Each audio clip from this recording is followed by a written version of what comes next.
Je viens de poster la photo il y a 7 minutes, j'ai déjà 16 personnes qui ont liké, des commentaires. Rentrée récemment d'un périple de 7 mois en Asie, Émilie, alias Mimibule, a découvert il y a peu l'application Instagram, le réseau social basé sur la photo. Une petite révolution pour cette photographe amatrice et voyageuse invétérée.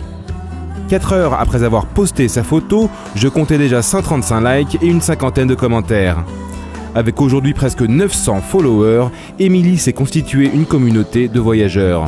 En postant une photo, si on veut la faire connaître, et il suffit de suivre des comptes qui sont spécialisés dans le voyage et ensuite de mettre un hashtag propre à ce compte-là pour qu'il puisse sélectionner la photo.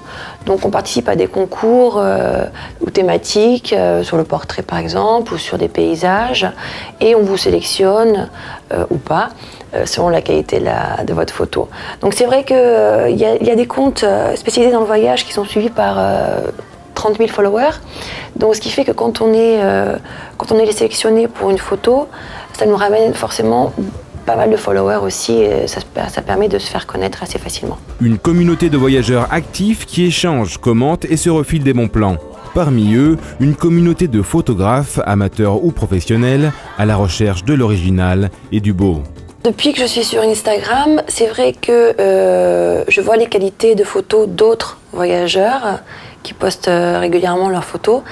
Et il y a une qualité qui est quand même un peu plus poussée qu'avec mon petit compact que j'avais, que je ne vais pas abandonner, mais j'aspire à une autre qualité d'image.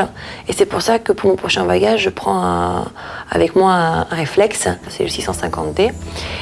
Et se poser la question après de l'objectif. J'ai finalement opté pour le plus pratique, c'est-à-dire un objectif 18-250 qui me permettra d'avoir en un seul objectif à peu près toutes les fonctionnalités d'objectifs différents. Si le bon ouvrier se doit d'avoir de bons outils, un réflexe ne se manipule pas comme un compact. Émilie ne prend-elle pas le risque de perdre cette spontanéité qui ressort de la plupart de ses portraits ? Mais pour faire des belles photos, l'instantanéité est importante, mais c'est surtout le contact avec les gens qui est important. Donc du moment où le contact passe avec la personne avec qui tu es, je ne pense pas que ce soit le type d'objectif ou le type d'appareil photo qui change beaucoup dans l'œil qui est derrière le photographe. Émilie repart en février pour l'Asie à la recherche de tribus. Vous pouvez la suivre en photo sur Instagram, Mimibule, et sur son blog mimibule.blogspot.com.